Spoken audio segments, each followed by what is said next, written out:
This is Randy Finney with the Right Side of the Chart. And this is an early session update for Friday, July 12th, 2024. I wanted to fire one off early today. We just hit that bounce target I gave you yesterday, or at least my bounce target. Told you I went long, reverse covered the shorts, went long here at support. We never did go on. The bear flag just kind of, or pennant, kind of extended all night. As I figured it most likely would and play out this morning. Had the chance to play out in QQQ, which it didn't. Remember, an untriggered bullish or bearish pattern, is no different from a lotto ticket. You buy a lotto ticket, you have a chance to make a lot of money, conditional on that your numbers hit. So same thing when you're trading a chart pattern. A bullish or bearish chart pattern is just that, a potential bullish setup, bearish setup, pending an entry, and we never got one there. Instead, it broke to the upside, and you can see what happens when it does. Then all of a sudden it's invalidated, and boom, right to my target. So there it is. Hard reverse back short. As with my trading plan yesterday, figured we'd, had the chance to maybe hit it last night or before the close, which obviously we didn't. And so that's it. That's at 496.05, and I think I gave it to you in the video as 25.79, 580ish. I'm a futures trader. And that's it. So I think this is an objective level to, if you game the bounce off support yesterday. Remember, one of the biggest down days in a while, the dip buyers were almost guaranteed to come in. So now we need to take out that level. That was just an errant little spike down in the futures. That what I think a false print. Futures were steady all morning.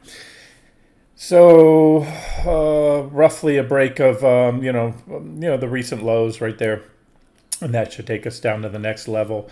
I want to cover the commodities too. I want to get to energy in a second. Let me cover a few other things in the market, namely big tech and the banks. So the other thing I mentioned yesterday, covering in addition to my index shorts for the bounce, is NVDA.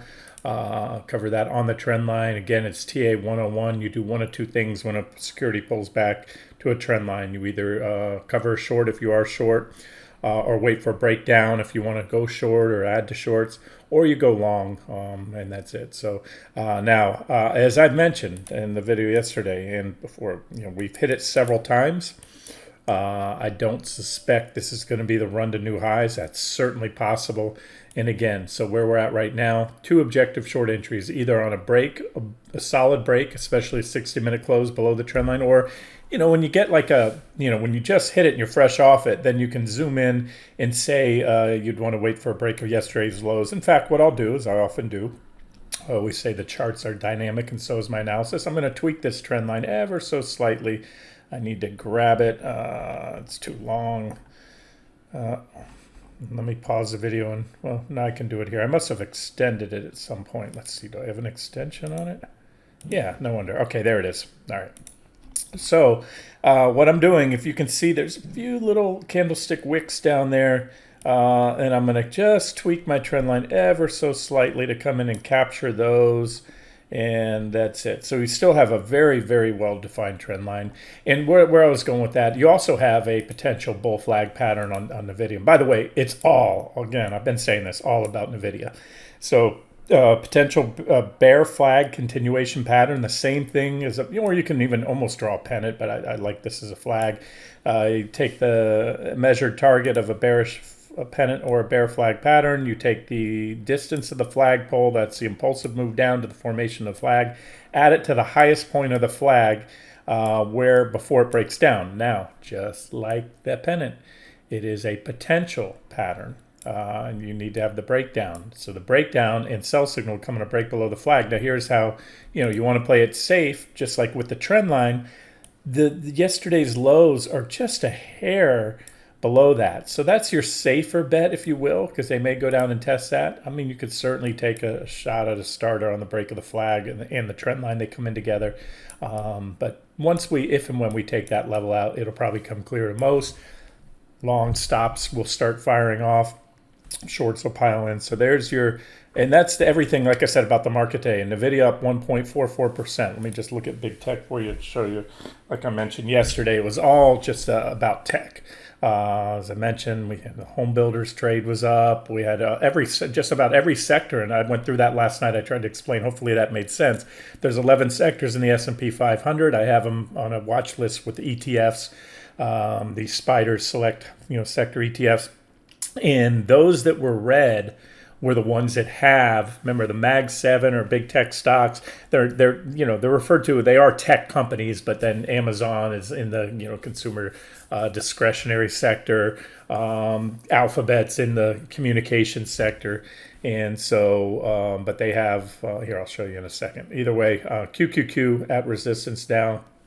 And what I wanted to show you is today's bounce. We have, of the big tech, of the market really, only two are bringing the Qs up to, or actually Tesla. So Tesla's bouncing, remember, off that trend line. We had the rally into resistance the other day, followed by a pullback and a back test of the bear market downtrend line. As I said yesterday, that would have been an objective level to cover. Certainly a short on Tesla. Had I taken it, that's where I would have covered. But, I had enough, short on the NQs, and to be long or short NQs, to be long or short Tesla, and Apple and Microsoft and all those others. But you can see a lot of the others are down. Meta just broke trendline support today. This is that long-term trend line off the 2022 lows. I've had here for a while, October 2022 lows. Breakdown there. Amazon, not down much, but down today. And so, again, you're seeing the Qs up almost exclusively, well, not exclusively NVIDIA, but a large part NVIDIA and Apple. NVIDIA is right on the line, so is Apple. And so that's it, guys. I just made a case to, even though we didn't get the sell signal on the breakdown of the flags, sticking with the trading plan, reversed at game the bounce, reversed, and as an active trader, and we'll look to either add to or subtract to those shorts. We'll see. Like I said, charts are dynamic. Any more upside? Let me, before I move away from the Qs, let me see what I have for you. Oh yeah, of course. We're still in my still reversed shy yesterday, a little shy of the market top range. But the fact, and this is what I said last night, the move yesterday was priced in based on the technicals. And bearish technicals despite a current bullish trend, right? It's one thing to have a bearish outlook or technical posture on a stock or an index and still have that index in a bull trend. In fact, that's where that's my trading style. I tend to try to call turns. Now, yesterday, as I mentioned in the video, unless we closed above certain levels, we would put in bearish engulfing candles on QQQ and SPY, and that's what we did. So, and I talked about it in yesterday's video. The last two didn't work out, right here and here. But like I say, you miss 100% of the shots never taken, and you do this long enough, wait for the right time. Again, don't just take every bearish engulfing you see. It's got to be at a top. That's not a top. That's not a topping stick. There was a higher candle there, and then the RR is phenomenal. So that's it. There's the trading plan laid out. Couldn't be any more explicit.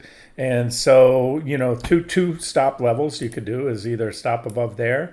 I'm still been hedged up crude, which has been playing out perfectly. As mentioned, it's an indirect hedge. I'll get to that in just a second. Just wanted to point out that I'm going to keep that indirect hedge on. I'll get to natural gas in a second. I posted that for you there today. But I just wanted to start with QQQ and NQ at the beginning of the video because that's where I left off yesterday in yesterday's video. Okay. What's up next? Well, let's do crude. I mentioned crude. I'm sorry, I never finished my train of thought there. Yeah, you could, stop above the bearish engulfing candle, or I'm very, very open and love to see a full tag of 511.74. Not at the moment being, back short again, but I will, hold tight, or if I, as an active trader, if something convinces me to stop out or reverse long again, most likely be short back there. But coming within 1.5% or so of that market top range and getting the bearish engulfing right towards the middle or upper 2/3 is good enough, especially for long-term swing and trend positions. So I always try to differentiate that. I know I constantly get the comments, the confusion. How can you go long? You're bearish, and how do you go short? You're bullish. Active trading and swing trading have nothing to do. Active trading is Tinder. Swing and trend trading to me is Match.com. All right. Looking for a position that's going to go weeks or months and have different accounts that I'll let those ride, not try to game a little counter trend bounces. I have accounts that I more actively trade in, and those are the ones that I flipped the Qs yesterday. All right. Let's go to crude oil. That's another one that's been for the last right here. I told you a week or two ago, shorted it right about here. And as a based on the technicals, first and foremost, I trade CL crude futures, but for USO traders, this is a USO chart. And this is where it worked perfectly from when I put it on. The Qs were drifting a little higher, but crude oil was vastly outperforming to the downside, so I was making more money on the crude shorts than giving back on the NQ shorts. And then yesterday, we had that big drop in QQQ and crude was up. What I did is I added, last update I gave you was right here. There was a bottom of a gap and I highlighted that. This line right here is an objective short entry. But what I didn't have added at the time, and I just did, you can see this gap right here. And so that we just hit the top of gap resistance. In fact, I added that this morning when we were there, and I was going to get the chart out, and I'm like, you know what, I'm going to do a video because there's a lot moving right now with NQ coming up to that bounce target and everything else. So I've also, since the last update, added another trend line, and so that is right here. And we had this one first. This is the main one. This is our bearish rising wedge with a divergent high, negative divergence, everything I've covered. And we have enough reactions here lately to have that as a valid level. So if and when that breaks, it should take crude down to my next targets. If crude continues to go up, then that's going to put pressure on the markets. I'm not going to really address much about yesterday's inflation numbers. I know Slow Joe was touting them up on stage. I watched his press conference yesterday. That was fun. But if you look at the month of June, remember those were June numbers.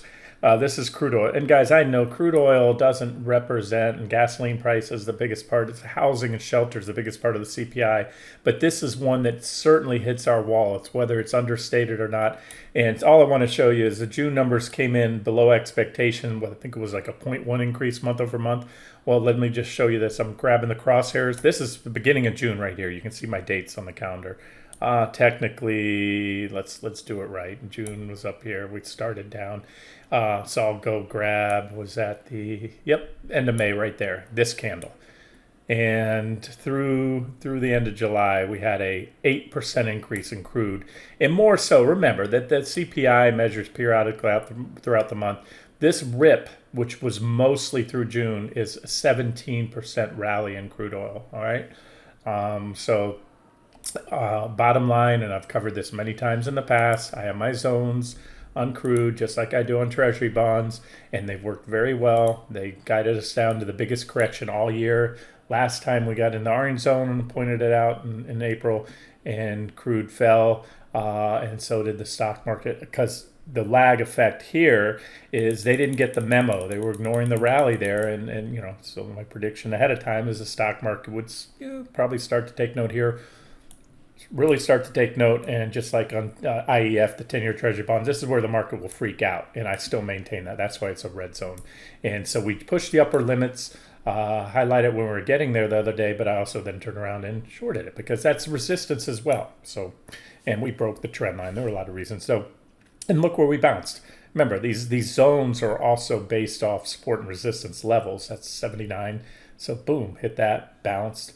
And that's where you're at. There's your update on crude oil. So you have this trend line to watch. This appears like a likely top. And guess what? If it's not and crude keeps pushing up, that's going to put pressure on stocks. I would be very, very surprised if it didn't. So I still view this as an indirect hedge. Now, pure play, even though it's been an on-off relationship with crude oil, it tends to lately move opposite crude oil, and that's natural gas. And no surprise, crude was up the last couple of days, right? Natural gas broke out here, crude went up, nat gas fell, but I got this out to you this morning when we were right here, and then boom, there's your breakout candle. By the way, I followed up, as I often do. If you follow, if you're following any one particular trade, if there's an update on that, I'll often post below, which I did here right after I got that post out to you. A little 10 minutes later, it broke out, so I just let you know that boom, there's your buy signal triggered.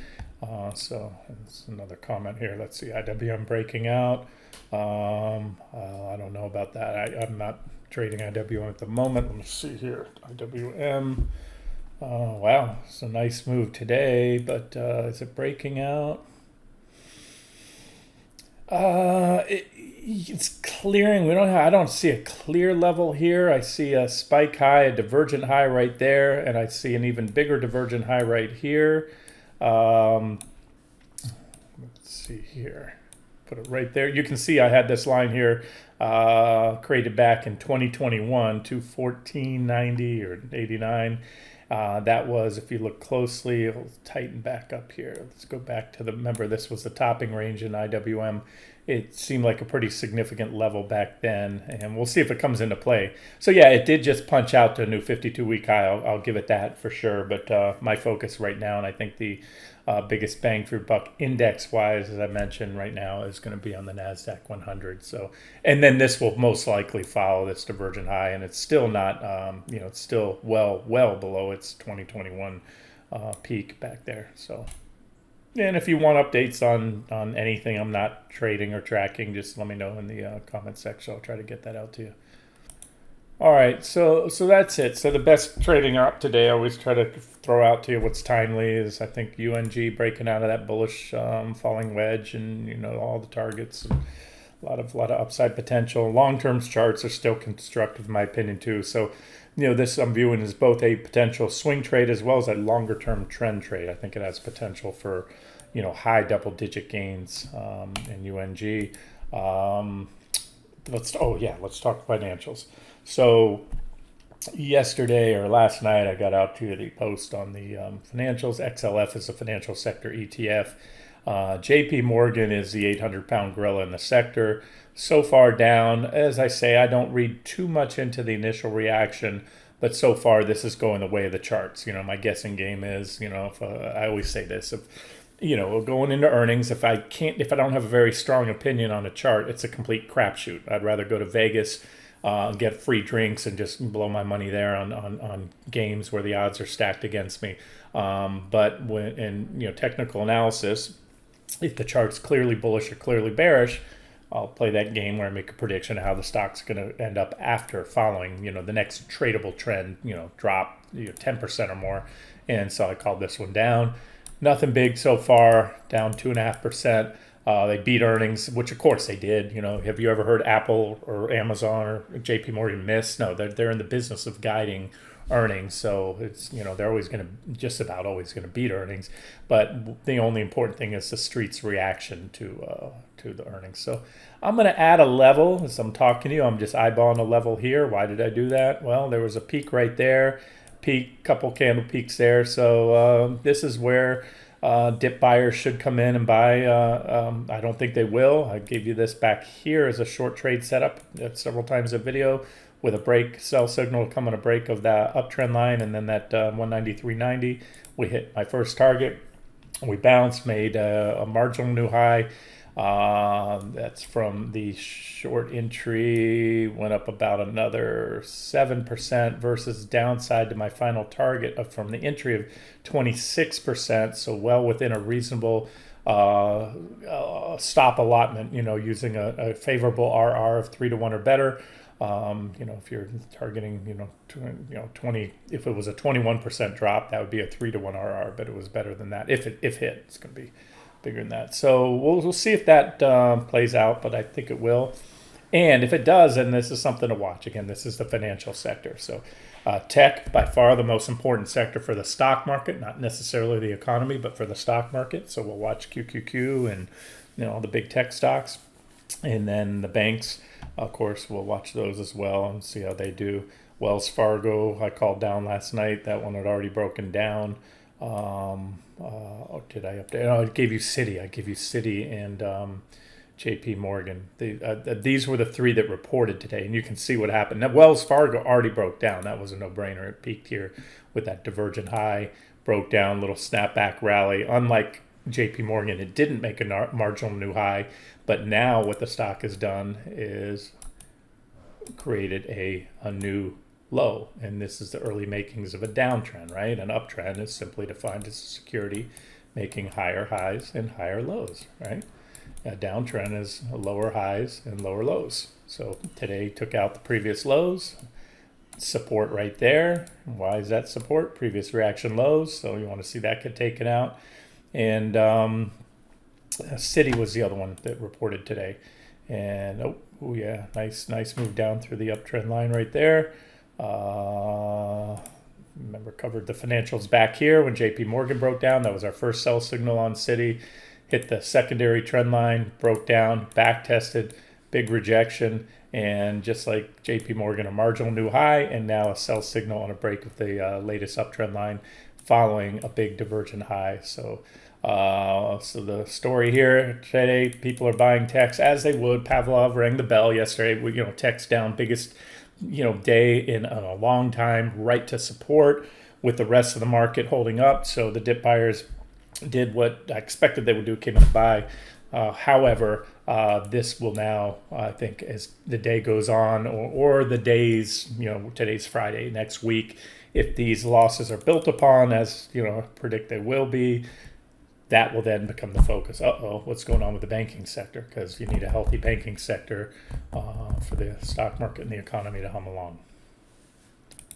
Yeah, I'm going to wrap the video here so I can get it out to you guys, especially with the, again, the levels were given yesterday, but with NQ hitting those targets. And then there's, I'll highlight, you have my charts, the next resistance levels overhead, I've already covered. A couple things I want to cover are I have a watch list called leading indicators. Let's see, I can't pull it over because I'm not floating it right now. But in that list, I have things such as the transportation sector, IYT, which is clearly off its highs. That shows, the old Dow theory. If the stock market and the industrials are making new highs, so should the transportation. So why not? Why aren't trucking and railroad stocks going up? Why are they falling? And again, we all know the stock market and the economy are two different things, and this helps show you what's going on in the real world. But in there, I also have FedEx, UPS. UPS is at a bear market low, 50 multi-year low. FedEx at highs, kind of some big divergence there. But FedEx still below the previous bull market highs. But the two I wanted to bring up are they're going to report, looks like around the end of the month, MasterCard. So MasterCard peaked. Beautiful little divergent high and bearish rising wedge. There was your breakdown. And MasterCard has dropped 12%. This is one of the most direct tells into the consumer. MasterCard's business models, you swipe, they make a percentage of that, and of course, interest on credit cards. But now I will say, I'm going to point it out. I pointed it out back then as a shorting op with the divergent high and the wedge breakdown. Now, if anything, to be safe, cover and or go long. We're at support, trendline support with positive, aka bullish divergence. You only have a few weeks, but if, we'll see what JP Morgan, this is kind of marched to its own drumbeat anyways. JP Morgan kept going up while MasterCard was falling. Either way, all I can tell you is it's an objective long entry here. It's on the 200-day moving averages right there, both of them after 2-day pierce below. That's even better when they drop below. It sucks in some short sellers, and now it's recovering. So where to? I would say these are the levels I had on the way down, but that one's not as well defined anymore. Possibly if the market doesn't roll over hard up to about here, I'm going to tweak that level about 463.29. And with, of course, a stop below yesterday's lows. That's a simple trade. The other one is Visa. Visa, same thing. We had that divergent high right there, bearish engulfing candle. I think that was right there. No, it didn't get the top, just a big red candle, but a breakdown candle. And Visa also has dropped about 12% from the highs. But like MasterCard has some positive divergence here. And after just a brief stint in the last 2 days below the 200-day moving averages, is trying to regain them again. So I'm throwing out trade ideas for you if you are looking for longs, and that's a couple of them. But remember, this is in my leading indicators. It's, hey, what's going on? You know, stock market fresh off new all-time highs. Why aren't Visa and MasterCard? And you can do that. I've done it for you in the past. You can go back as long as you want, overlay the S&P 500 with these guys, as well as the other ones. I have Paychex and ADP in my leading indicators. And they all peaked, you know, the payroll companies. So you have the government with their BS, not BLS, but BS birth death model, trying to, you know, use some crazy formula. It's a guessing model about the jobs, you know, creation in the country. This is the real deal. If there's more jobs being created, if jobless, if you know, if the jobs are at record numbers, ADP's business model is simple. Most of you listen to my voice have a paycheck from your employer, and it's either through ADP or Paychex, most likely. And they're getting paid every time you get paid. That's what they're doing. They're processing payroll for companies. So why did the stock peak back in 2022 and been moving down? And then more recently, I know it's a busy chart. I have a lot of lines on this board. There's that primary downtrend line. This is the off the highs right there, right here. And this line here form a symmetrical triangle pattern, which it just broke down from. Now, it did hit, you can see I have a lot of intersecting trend lines. This is the primary bull market uptrend line off the 2020 COVID lows, comes into that point there, and we just hit it. So would I short it here? No. If anything, you could go long here with a stop below for a bounce trade. So I'm sharing that if you want as a long trade idea, whether you're trading a long short hedge portfolio, which is a great idea right now in my opinion. Be short the most bearish stuff, long the most bullish. You're seeing a lot of separation now with, you know, stocks, some going down, some going up, and then of course, you know, with a stop below because it just tested that's intersecting support, this downtrend line here and the primary uptrend line. So however, it's also longer term paints a picture of what's going on in the economy, as does Paychex. Paychex peaked all the way back here in early 2022. Like ADP, has a clean, well-defined downtrend line. Like ADP, has an uptrend line, which it recently broke below this symmetrical triangle pattern. And so that's no bueno. I could maybe draw. Let's see if I have a similar trend line. No. See what happens when I draw a trend line off the COVID lows, like I did on ADP. It comes in here with that reaction low. All these, we just broke it. That's no bueno. So it's based on what I just said. Look, based on what I just showed you, and with Paychex breaking down, I wouldn't take ADP. But again, you know, I pass on a lot of stuff. And my job here, because I know some of you are very bullish, thinking the market's going to go to, you know, a lot higher. My job is to share the trade ideas, objective entries, even on things that I'm trading, maybe taking the other side of the trade. I always point out those levels that if I'm bullish, I'm looking for a breakout and to go long, and you might want to short a rally into that, you know, resistance level. You know, on Paychex, just you also have that recent reaction low. So if they pop that, it's probably going to go lower there. So and remember, again, these are my leading indicator stocks, some of them, including Visa and MasterCard and UPS, you know, and transportation sector. And they're kind of all telling you, you know, the same thing, that the leading indicators, those stocks that, you know, have some predictive value on what's going on in the economy are singing a completely different song than the tech stocks. Okay, let me wrap it up here so I can get the video out to you guys, and I'll continue to give you an update if QQQ happens to punch through this near-term level. Like I said, is an objective level. Oh, there it is. Yeah, a little bit. But you could see the next resistance is there. And this is just a 15-minute chart, 497.50-ish level I've had here on the chart last couple of days. And then on the 60-minute chart, it was more of a bear flag. Again, no trigger, no breakdown. And, you know, that's where I drop down to a 15 or even a 5. You get more levels when you go to these short-term charts. There's a 5-minute chart, for example, on QQQ, and you can see the 3 levels. I believe I shared this in the video. Yeah, I did yesterday.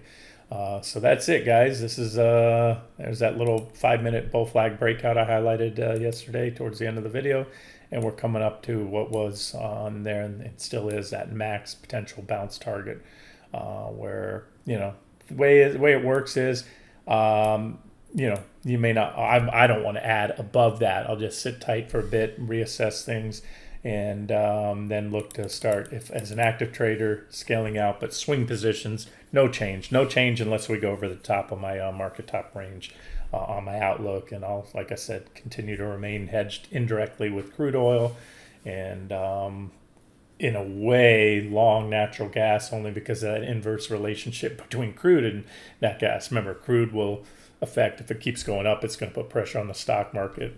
So, and then crude typically falling lately has seen natural gas go up. So hopefully that makes sense. And at the end of the day, spread your bets. All right, guys, I'm going to wrap it up here. This has been Randy Finney with Right Side of the Chart. Have a great day.